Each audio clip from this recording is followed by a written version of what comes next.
Кымбаттуу менин мекендештерим, урматтуу коомдук бирикмелердин өкүлдөрү жана студенттер.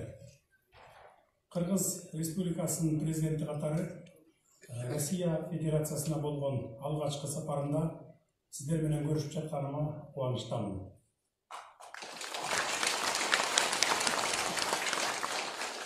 Алыста мекенди сагынып жүргөн сиздердин тагдыр, жалпы мигранттарыбыздын тагдыры мени эч качан кайдыгер калтырбайт.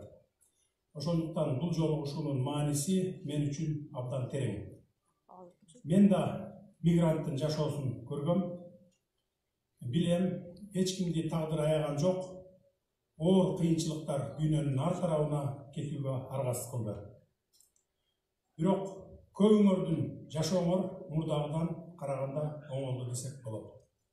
Бул сиздердин жеке эмгегиңиздер, эч ким жардам берген жок. Көбүңөр дагы деле кыйналып жүрөсүздөр, муну жакшы билебиз. Кыйын күндөр эстен кетпес. Ошого кеткен убакытты эч ким кайтарып бере албайт. 30 жылдан бери сиздерди татаал жашоого түрткөн жетекчилердин күнөөсү деп эсептейм. Урматтуу мекендештер, эмне үчүн менин биринчи иш сапарым ушул жактан башталды? Биринчиден, эки мамлекеттин тарыхый, маданий жалпылыгы, достугу илгертен түптөлгөн. Ошондуктан мигранттарыбыздын басымдуу бөлүгү Россияда. Анын бардык бурчунда жүрөсүздөр, бунун бурчунда. Экинчиден, эки өлкөнүн коопсуздук, саясий экономикалык, аскердик техникалык жана башка кызыкчылыктары бир. Бул өзгөчө маанилүү. Россия Федерациясынын президенти Владимир Владимирович Путин менен жолугуштум. Албетте мигранттарга байланыштуу суроолорду да көтөрдүм. Менин максатым элибиздин көйгөйлөрүн чечип, жумуш орундары менен камсыздап, татыктуу жашоону алып келүү. Сиздерди, улутташтарымды, жердештеримди кайра өз мекенине алып келсем, мындан артык мен үчүн бакыт болбос.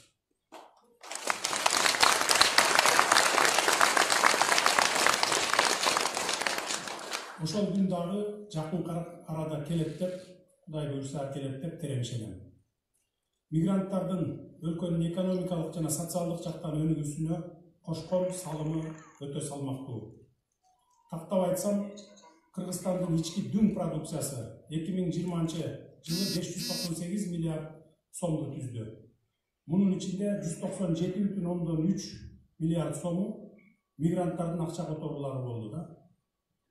Доллар менен айтсак, 2019 жылы 2,4 миллиард доллар, 2020 жылы 2,3 миллиард доллар которулган.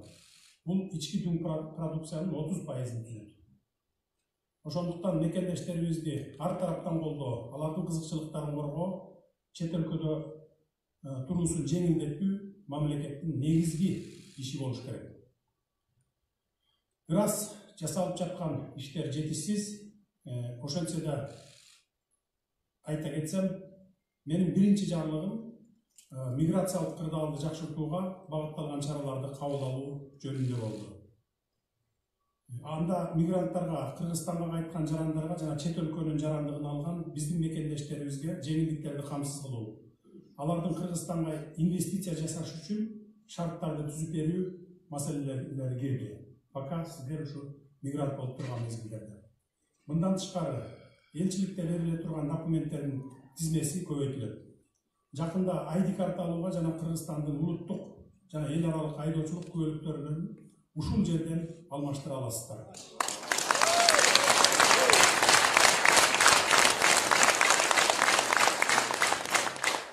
Паспорттарды таризлөөдө нотариалдык кызматтар, ЗАГСтын кызматтары сыяктуу кызматтар үчүн консулдук жардамдардын көлөмүн бир топ азайтабыз. Жаңы үлгүдөгү мекенге кайтуу күбөлүгү иштелип чыкты. Элчиликтин кошумча жаңы концессиялары ачылат. Канцеляриялар ачылат. Москвадагы элчиликтин консулдук бөлүмү кеңейтилет. Биз миграция тармагын жоюп, ошол чет өлкөдө жүргөн ушу миграция тармагында иштегендердин бардыгын биз Тышкы иштер министрлигине кошуп бердик. Мындан ары ошол министрлик иш алып барат. Пенсия жаатында айтсам, мындай тартип Россияда медициналык камсыздандыруу полистерин алуу жана Россияда тоскоолдуксуз жүрүү үчүн маанилүү. Евразияске кирген өлкөлөрдүн эмгекчилерин пенсия менен камсыздоо жөнүндө макулдашуусу 2021 жылдын 1 январынан тартып күчүнө кирди. Эми буюрса 2022 жылы январ айынан баштап пенсияга документтерди ушул жерден тапшырсаңыздар болот. Ошондуктан мыйзамдуу түрдө иштөө керек. Накопительный акча да берилет. Белгилеп кетчүсөз, ЕАЭСтин башка өлкөлөрүндөгү иштеген стаждар дагы эсепке кошулат. Мамлекеттер ортосунда документтер, справкалар боюнча системалар интеграцияланып жатат. Ошондой эле пенсияга чыгып, туруктуу жашаган жерге кеткенде пенсия ошол жакка ошол көлөмдө экспорттолуп турат. Мигранттар кездешкен чоң проблемалардын бири эмгек акыларын ала албай калган учурлары болот. Кыргызстандын миграция кызматына 2017 жылдан бери 11330 адамдан арыз келип түшкөн. 608 миллион 348 миң рубль эмгек акысын ала албай калган жарандарыбыз. Анын ичинен 222 миң 300 миллион рубльдү алууга жардам көрсөтүлгөн. Мен дагы бир жолу айтам, бул сандар бери эле жагым. Дээрлик ар бир мигрант ушул кырдаалга туш келген. Россиянын атайын кызматтары менен бул иштерди күчөтөбүз. Мына эми пенсия маселелери чечилди. Ошондуктан иш берүүлөр менен сөзсүз расмий келишимдерди түзүү менен иштөөгө чакырам. Миграциялык учет сиздердеги чоң проблема. Турак жай ээлери салык төлөөдөн качып, макулдугун бербей келет. Бул маселени бүгүн көтөрдүм. Өкмөткө тапшырма берем деп макулдугун берди Владимир Владимирович, чечип беребиз деди. Анын айынан биздикилер миграциялардан, милициялардан качып жүрүшөт. Бул багытта Казакстанда жакшы тажрыйба бар экен, уведомительный характер деп коет экен. Жаран мамлекеттик органга келген жери жана иши боюнча билдирүү гана жөнөтүп коет экен. Ошого карап каттоого коюлат. Россия менен да ЕАЭСтин алкагында ушундай процедураны киргизүү боюнча сунуштарды киргизебиз.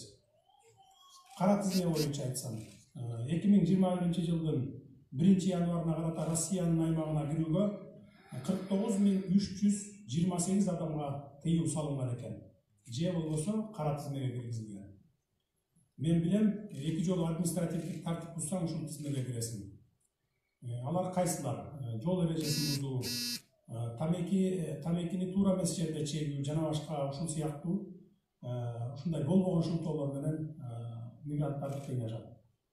Биз Россия тарапка азыркы тартипти өзгөрүү боюнча сунуш киргизебиз. Мисалы 2 жол эмес, санын көбөйтүү, штрафтарды салуу сыяктуу, болбосо дароо эле кара тизмеге киргизип койбой.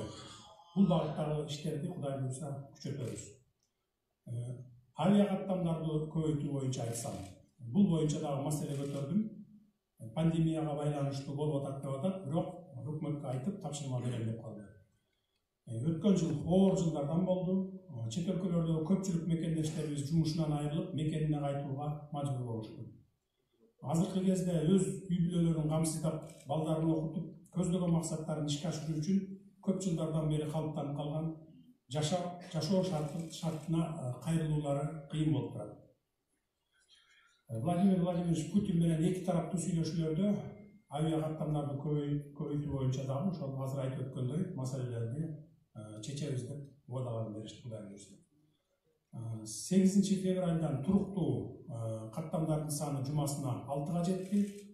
Авиа трафик менен 3 рейс, баасы 235-335 евро экен. Аэрофлот менен 3 рейс, баасы 38 миңден башталат экен. Буларга акыркы 72 сааттын ичиндеги ПЦР тест гана суралат. Ал эми жогорку квалификациялуу адистерди ишке чакыруу боюнча учурда Россия ишкерлери тараптан Кыргызстанга 16704 вакансия сунушталды. Мындан тышкары жумасына 85 чартер рейс болуп жатат. Буларга основание суралат, ал 20 миң сом турат экен, ошондуктан билет баасы да абдан кымбат болууда экен. Уральский авиалиния 35 миңден 80 миңге чейин экен. Сибир компаниясы 37 миңден 66 миңге чейин чыгарышыптыр. Ал эми туруктуу рейстерди көбөйтүү жагы каралууда. Ушул иш сапарда жаңы транспорт министри да биз менен келди. Сүйлөшүүлөр жүрүп жатат, буюрса чечилет. Мындан тышкары 30 ноябрдан тартып Евразия өнүктүрүү банкы тарабынан санариптик демилгелер фондунун COVID-19 саякат долбоору аркылуу пилоттук иштер боюнча сүйлөшүүлөрдү баштадык. Бул долбоор менен Россия, Армения, Белоруссия толук иштей баштады бүгүнкү күндө. Казакстан техникалык баскычта иштеп жатат. Бул долбоор кирсе, ЕАЭС мамлекеттеринин ичинде эркин жүрүү кайрадан калууна келет буюрса. Пандемиянын маалында медициналык кызматкерлердин жана укук коргоо органдарынын коштоосунда тоскоолдуксуз өтүүчү жашыл коридор маселеси көтөрүлдү.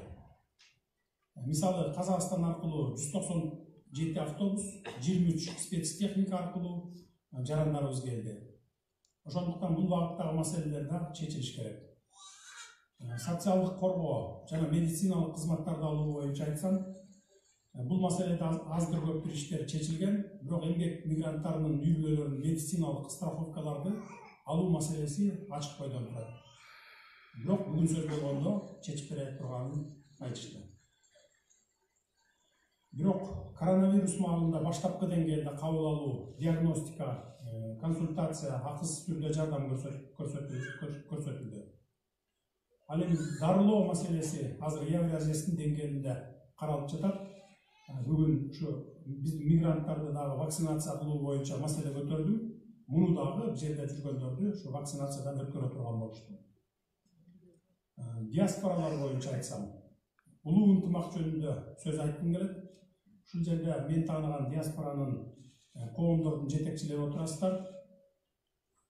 Диаспоралардын ролу абдан чоң.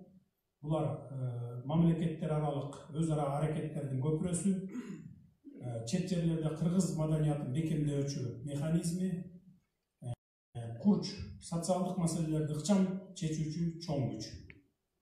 Мекендештердин башына оор иш түшкөндө, кыйынчылыктарда ар тараптуу жардам бересиздер. Мекендештерибиздин дарылануусуна каза болгондо сөөгүн мекенине жөнөтүүдө каражат чогултуп жардам бергенин көрүп жүрөбүз. Мындан ары груз 200-ни мамлекетибизге жөнөтүүдө бардык чыгымын мамлекет толук мойнуна алат. Бул маселени уюштурууда энчилик менен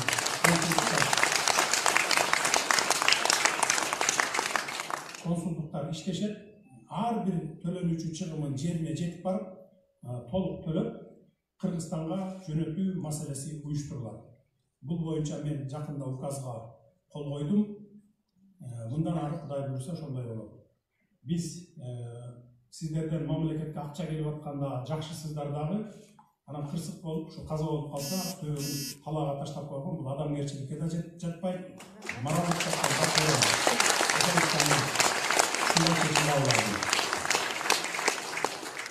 Учурдан пайдаланып, коронавирус маалында жардам берген диаспоралардын, коомдордун өкүлдөрүнө, кайдыгер карабаган бардык мекендештериме өзгөчө алкышымды билдирем. Москвада, Новосибирскиде, Соль-Илецкиде топтолгон мекендештерибизге жатактарды, ысык тамактарды уюштуруп, медициналык акчалай каражаттардан да чоң жардамдарды бердиңиздер. Студенттер боюнча айтсам, бүгүнкү жолу ошода келген мени кубандырат. Жолугушууга келгениңиздер. Россияда 16 миңден ашык студент бар. Анын ичинен 7500-ü максаттуу квоталар боюнча бюджеттик негизде билим алышат. Биз бюджеттик квоталарды дагы көбөйтөбүз. Бул боюнча дагы сүйлөшүүлөрдү жүргүздүк. Ушул жакта окуп жаткан студенттер, сиздер жаңы муун катары келечекте өлкөбүздү өнүктүрүүдө негизги күч болуп бересиздер. Мен терең ишенем ага. Сиздердин билим чоң ресурс, биз ишенген байлыгыбыз.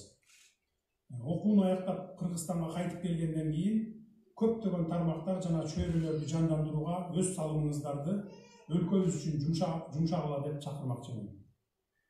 Азыркы учурда биз мамлекеттик кызматкерлердин кадрлык тандоосунун багытын өзгөртүүнүн үстүнөн иштеп жатабыз. Кудай буюрса жакын араларда баягы мен айтып жүргөн конкурстук негизде кызматка алуу процедурасы башталат. Ушуга байланыштуу келечекте терең билимдүү, өлкөбүздүн бакубаттыгы үчүн ак ниет иштеп берүүгө даярмын деген татыктуу жаш муумдардын өкүлдөрү мамлекеттик кызматтарга келүү укугуна ээ болот деп ишендирип кете алабыз.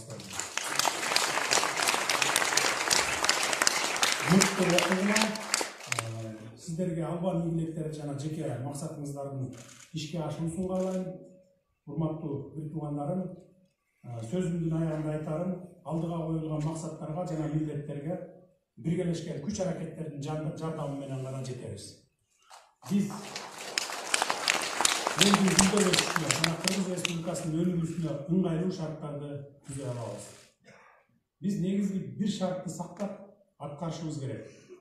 Биргелешип аракеттенүү, кетирилген кемчиликти жана каталардан сабак алуу, кечиримдүү болуу, жана ошону менен бирге тынчтыкты жана туруктуулукту сактоо. Баарыңыздарга бекем ден соолук, узун өмүр, бакубаттуулук, мекенден алыстагы ар бириңиздердин үй бүлөңүздөргө жаркын келечек, аманчылык каалайм.